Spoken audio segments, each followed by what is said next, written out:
This is wonderful afternoon, I believe, and very grateful leadership of the Jamaat Islami, Senators Siraj ul Haq Saab, Naeem Saab, and other all distinguished guests.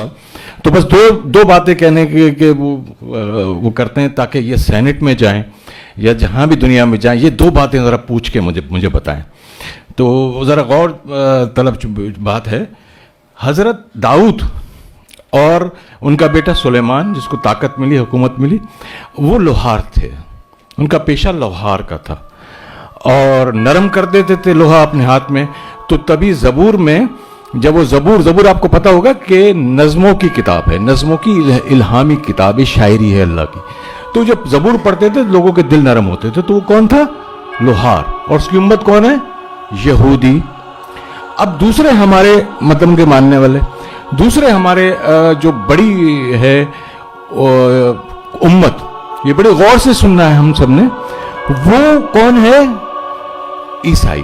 تو حضرت عیسیٰ اپنے لوکا میں جو ان کی مقدس جو اناجیل ہے، 4 اناجیل، اس میں ایک کتاب میں لکھتے ہیں میں چراوا ہوں، چرواہا، شیپرڈ، بکریاں چرانے والا. وہ اپنا یہ ٹائٹل بتاتے ہیں. تو یہودی کی امت، مطلب لوہار کی امت، چراوے کی امت. آقا علیہ الصلوۃ والسلام کون ہیں؟ وہ کیا کہتے ہیں اپنے آپ کو؟ بخاری کی دوسری یا شاید تیسری جلد میں فرماتے ہیں کہ مجھے استاد بنایا، معلم. مطلب ان کا کام ٹیچنگ تھا، ٹیچنگ کرتے تھے، ان کا کام ٹیچنگ تھا.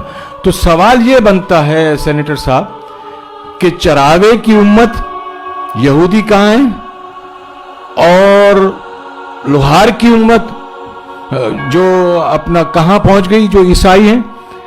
اور جو معلم کی امت ہے، جو علم دینے والا ہے، وہ دنیا میں سب سے بڑی، آپ کو پتا ہے کتنی پڑھی لکھی. تو یہ معلم کے ساتھ زیادتی کیوں ہوئی؟ اور بس آخری دوسرا سوال جو آپ کہیں کر دیجئے گا اگر جواب مل جائے. صادق اور امین، یہ 2 ناموں سے کافر بھی جانتے تھے، عزت کرتے تھے. مسلمان تو کرتے ہی ہیں اب آقا علیہ السلام کی. صرف یہ پوچھنا ہے کہ سچے کی امت اتنی جھوٹی کیوں ہے اور امین کی امت اتنی چور کیوں ہے؟ Thank you very much.